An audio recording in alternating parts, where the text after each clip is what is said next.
number 40, second paragraph. Love. You all know how enormously love bulks in novels and will probably agree with me that it has done them harm and made them monotonous.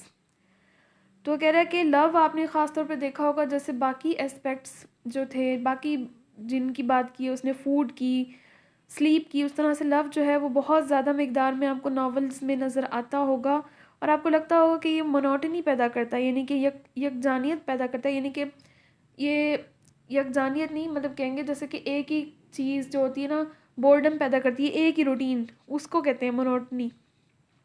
तो ये boredom मतलब monotony पैदा करता है। Why has this particular experience, especially in its sex form, been transplanted in such generous quantities? वो कह रहा है कि क्यों ये एक्सपीरियंस जो है ख़ास तौर पे सेक्स फॉर्म में ये इतना ज़्यादा जो है इतनी ज़्यादा मिकदार में जो है वो पाया जाता है नॉवेल्स के अंदर। जेनरस क्वांटिटीज़ का मतलब है larger quantities. If you think of a novel in the वेग you think of a love interest of a man and woman who want to be united and perhaps succeed. अगर आप किसी novel को वैसे सोचेंगे कि आप किसी नॉवल के बारे में सोचेंगे तो आपके जहन में सबसे पहले यही आएगा कि एक लव अफेयर होगा किसी मेल और फीमेल का। और नेक्स्ट है जो कि यूनाइट होना चाहते हैं और सक्सीड होना चाहते हैं अपनी लाइफ में, यानी कि एंड पे यही होता है कि ज़्यादातर वो मिलने की कोशिश कर रहे होते हैं, शादी करने की कोशिश कर रहे होते हैं। If you think of your own life in the vague or a group of lives, you are left with a very different and more complex impression. लेकिन अगर आप अपने बारे में सोचेंगे नॉवल की बजाय तो आपको बहुत ही गैर वाज़े जो है वो इम्प्रेशन, आपको जो है कॉम्प्लेक्स इम्प्रेशन नज़र आएगा लव के बारे में। लेकिन नॉवल के बारे में सोचेंगे तो सबसे पहले आपके जहन में यही आएगा कि उसमें एक लव स्टोरी होनी चाहिए जिसमें एक मेल हो और एक फीमेल हो। There would seem to be two reasons why love, even in good, sincere novels, is unduly prominent. दो रीजंस हैं जिसकी वजह से लव जो है नॉवेल्स के अंदर गैर ज़रूरी तौर पर प्रोमिनेंट होता है। वजह क्या है? अनड्यूली मीन्स गैर ज़रूरी तौर पर। Firstly, when the novelist ceases to design his characters and begins to create them, love in any or all of its aspects becomes important in his mind. जब कोई नॉवलिस्ट जो है वो अपने कैरेक्टर्स को डिज़ाइन करने की बजाय क्रिएट करता है तो सबसे पहले लव ऐसा एस्पेक्ट है जो उसके माइंड में आता है, and without intending to do so he makes his characters unduly sensitive to it. और अनकॉन्शियसली वो लव जो उसके माइंड में थीम के तौर पर आता है वो अपने कैरेक्टर्स को उसके लिए सेंसिटिव बना देते हैं। उसकी कैरेक्टर्स जो हैं लव के बारे में सेंसिटिव हो जाते हैं। Unduly in the sense that they would not trouble so much in life. Unduly इतना गैर ज़रूरी तौर पर कि वो लाइफ का इतना हिस्सा बन जाता है कि वो इतना ट्रबल नहीं करता। The constant sensitiveness of characters for each other even in writers called robust like feeling is remarkable. अच्छा, एक दूसरे के लिए सेंसिटिवनेस जो है कैरेक्टर्स की हत्ता के जो फील्डिंग जैसे राइटर्स हैं उसमें भी रिमार्केबल है। And no parallel in life except among people who have plenty of leisure. और उसका लाइफ में कोई पैरेलल नहीं मिलता सिवाय उन लोगों के जिनकी लाइफ में बहुत वक्त है, लेजर है, बहुत फारी वक्त है जिनके पास। Passion, intensity at moments, yes, but not this constant awareness, this endless readjusting, this ceaseless hunger. वो कह रहा है ये पैशन होता है, इंटेंसिटी एट मोमेंट्स यही होता है, but not this constant awareness, this endless readjusting, this ceaseless hunger. ये जो है एंडलेस रीएडजस्टिंग होती है और सीजलेस हंगर होता है। I believe that these are the reflections of the novelist on state of mind with while he composes. तो basically feeling कह रही हूँ, फॉस्टर ये कह रहा है कि ये राइटर के अपने माइंड की स्टेट ऑफ माइंड को अक्सी करता है, रिफ्लेक्शन होता है, and that the predominance of love in novels is partly because of this. और एक रीज़न उसका ये है कि क्योंकि राइटर के अपने स्टेट ऑफ माइंड को रिप्रेजेंट करा होता है, इसकी वजह से एक रीज़न ये है कि ये इसको लव को बहुत ज़्यादा डोमिनेंस हासिल है नॉवेल्स में। The second reason, The second reason, which logically comes into another part of our inquiry, but it shall be noticed here, कह रहा है एक दूसरा रीज़न जिसको हम बाद में वैसे देखना चाहिए लेकिन यहाँ पे भी हम इसको नोटिस कर सकते हैं. Love like death is congenial to a novelist because it ends a book conveniently. जैसे कि हमने पहले पढ़ा था कि डेथ जो है राइटर को बहुत ही अट्रैक्ट करती है, कह लें फेमिलियर है उससे, तो क्योंकि वो उससे जो है एंडिंग बहुत अच्छी हो जाती है. इसी तरह से लव से भी एंडिंग जो है वो अच्छी हो जाती है बुक की, इसलिए भी जो है लव को एज अ रीज़न यूज़ किया जाता है नॉवेल्स के अंदर. जैसे कि अब आप देखेंगे जेन ऑस्टन की नॉवेल्स के अंदर कि उसके जो होते हैं नॉवेल्स वो यूजुअली जो है वो हैप्पी एंडिंग होती है, और वो हैप्पी एंडिंग जो है वो मैरिज पे होती है, लव पे होती है उसके जो जितने भी नॉवेल्स हैं. और जिस तरह प्राइड एंड प्रेजुडिस है उसमें भी आप यही देख नोटिस करेंगे, उसमें तो काफ़ी लव अफेयर्स हैं.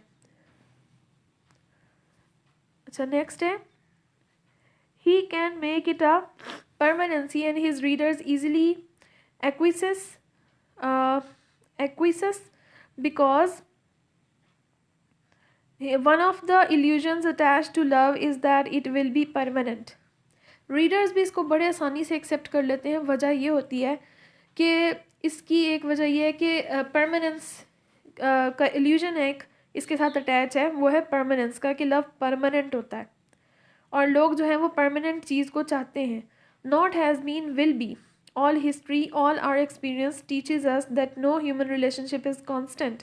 लेकिन हिस्ट्री और हमारे रिलेशंस हमें बताते हैं कि कोई भी रिलेशनशिप परमानेंट नहीं होता, कॉन्स्टेंट नहीं होता.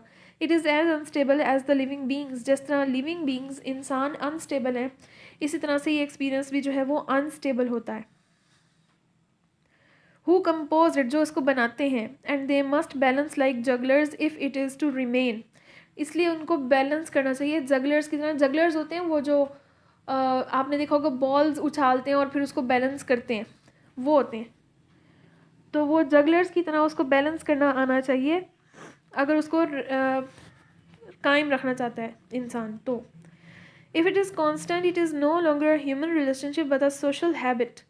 अगर ये वाकई में कांस्टेंट है तो फिर ये ह्यूमन रिलेशनशिप ही नहीं है, तो फिर ऐसे एक सोशल हैबिट है. The emphasis in it has passed from love to marriage. Social habit क्योंकि वो फिर एम्फेसिस जो है वो मैरिज पे चला जाता है, कि शादी पे चला जाता है, तो वो एक सोशल हैबिट बन जाती है. All this we know yet we cannot bear to apply our bitter knowledge to the future.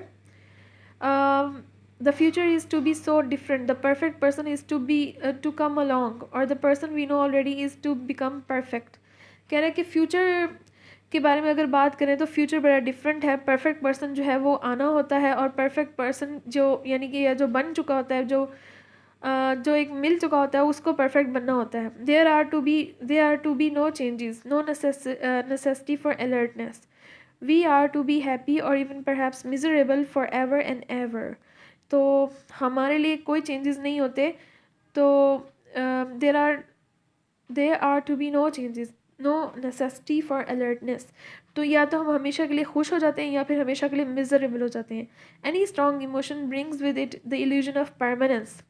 कोई भी स्ट्रॉन्ग इमोशन जो होता है वो अपने साथ जो है वो परमानेंस का इल्यूजन लेकर आता है. And the novelist have seized upon this. और नॉवलिस्ट ने भी इसको पकड़ के रखा है. They usually end their books with marriage and we do not object because we lend them our dreams. क्योंकि वो पकड़ के इस तरह से रखा है कि वो यूजली अपनी बुक्स जो हैं वो मैरिज पे एंड कर देते हैं कि बस मैरिज होगी, अब ये परमानेंट है खुशी, और ये परमानेंट ये खुशी है या मिजरी है जो भी है ये परमानेंट है, अब हमेशा के लिए. और वो ऐसा इसलिए करते हैं क्योंकि we lend them our dreams, क्योंकि वो हमारे ड्रीम्स को रिप्रेजेंट कर रहे होते हैं. हमने उनको अपने ड्रीम्स दिए होते हैं और वो उसके लिए ऐसा कर रहे होते हैं. Here we must conclude our comparison of those who two elite species, Homo sapiens and Homo fictus. Homo sapiens वो हमें कह रहा है इंसानों को, Homo fictus कह रहा है फिक्शन के लोगों को. Homo fictus is more elusive than his cousin. तो हम होमो एल्यूसिव जो है ना वो अपने कज़न जो होमो सेपियन है उसकी निस्बत जो है डिफ़िकल्ट टू फाइंड है, डिफ़िकल्ट टू कैच है. He is created in the minds of hundreds of different novelist who have conflicting methods of gestation, so one must not generalize. ये जो है थाउजेंड्स लोगों के नॉवलिस्ट के दिमागों में पैदा होता है ये होमो फिक्टस जो है. और उसकी जो डेवलपमेंट है वो हर किसी के over the period of time different तरीके से होती रहती है हर नॉवलिस्ट के माइंड में, इसलिए हम कोई ओवर जर्नलाइजेशन नहीं कर सकते. Still, one can say a little about him. He is journally born of, he is capable of dying on, he wants little food or sleep, he is tirelessly occupied with human relationships. सिर्फ हम ये कह सकते हैं कि वो पैदा होता है, वो मरता है और उसको कुछ फूड चाहिए, स्लीप चाहिए, और वो टायरसली जो है वो ह्यूमन रिलेशन से घिरा हुआ है. And most important, we can know more about him than we know about any of our fellow creatures.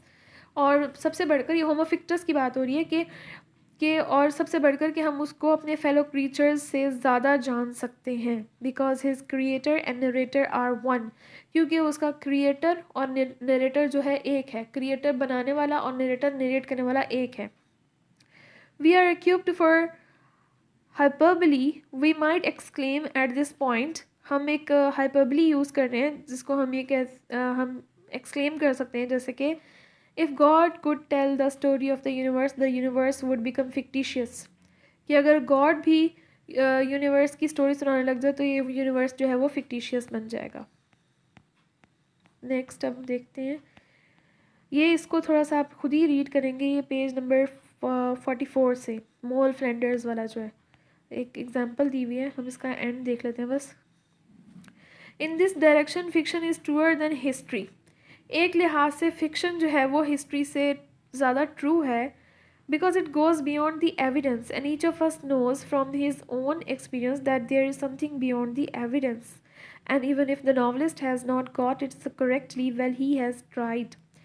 क्योंकि ये जो है एविडेंस से ज़्यादा हमें बताती है और हम चाहते हैं एविडेंस से ज़्यादा जानना, और हकीकत से ज़्यादा जानना हम चाहते हैं. और अगर नॉवलिस्ट ने उसको करेक्टली प्रेजेंट नहीं भी किया है, एक्चुअली ट्राई तो किया है ना, तो ये चीज़ जो है वो मैटर करती है.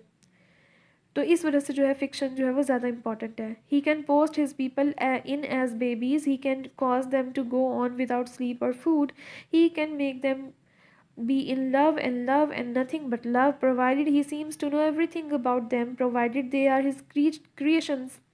तो कह रहा है कि वो बेबीज़ को जो है जैसे पोस्ट मैन पोस्ट करके जाता है, इस तरह से वो पैदा कर सकता है उनको, और उनको लव मेकिंग में इन्वॉल्व कर सकता है जितना दिल चाहे उसका. उसके अलावा उसको स्लीप फूड वगैरह थोड़ा बहुत जो चाहिए वो उसके बगैर वो काम कर सकता है, फिक्शन का करेक्टर जो है, क्योंकि वो उसकी अपनी क्रिएशंस है. That is why mole Flanders can not be here. वो कह रहा है मोल फ्लेंडर्स जो कि डैनियल डिफो का एक करेक्टर है, जिसका मैंने भी आपको कहा कि आप उसको थोड़ा सा रीड करें पीछे जो है पेज 44 से 45 में. तो उसका जो कैरेक्टर है वो यहाँ नहीं हो सकता, हमारे दरमियान मौजूद नहीं हो सकता, चाहे वो जितना मर्ज़ी हम इन करेक्टर से फेमिलियरिटी शो करें, लेकिन वो यहाँ नहीं हो सकता. क्योंकि वो ऊपर जो उसने बात की है, क्योंकि वो स्लीप और फूड के बगैर काम करते हैं और वो लव पे ही बिलीव करते हैं, और इसलिए वो हमारे दरमियान नहीं हो सकते क्योंकि वो हम जैसे नहीं है. That is one of the reasons Y Emilia and एमा कैन नॉट बी हेयर. ये दोनों भी जो हैं वो नॉवेल्स हैं, तो ये दोनों भी यहाँ पे इसलिए नहीं हो सकते, और टाइटल कैरेक्टर जो है उसके ऊपर नॉवल है, ये नॉवेल्स हैं. तो they are people whose secret lives are visible और might be visible. We are people whose secret lives are invisible. क्योंकि ये वो लोग हैं जिनकी सीक्रेट लाइव्स जो हैं वो विजिबल हैं, और हम वो लोग हैं जिनकी सीक्रेट लाइव्स विजिबल नहीं हैं. That's why they can not be here. And that is why novels, even when they are about wicked people, can solace us. They suggest a more comprehensible and thus a more manageable human race. They give us the illusion of uh, perspicacity of power. Perspicacity of power. वो कह रहा है कि इसलिए जो हमारे wicked लोग भी जो हमें मिलते हैं वो हमें सोलैस करते हैं, क्योंकि वो हमें ज़्यादा हमें कम्प्रिहेंसिबल लगते हैं, हमें ज़्यादा उनकी समझ आती है, क्योंकि उनकी लाइफ जो है वो हमारे सामने हिडन नहीं होती. तो दिस वाज द चैप्टर 3, और जो कि था पीपल के बारे में.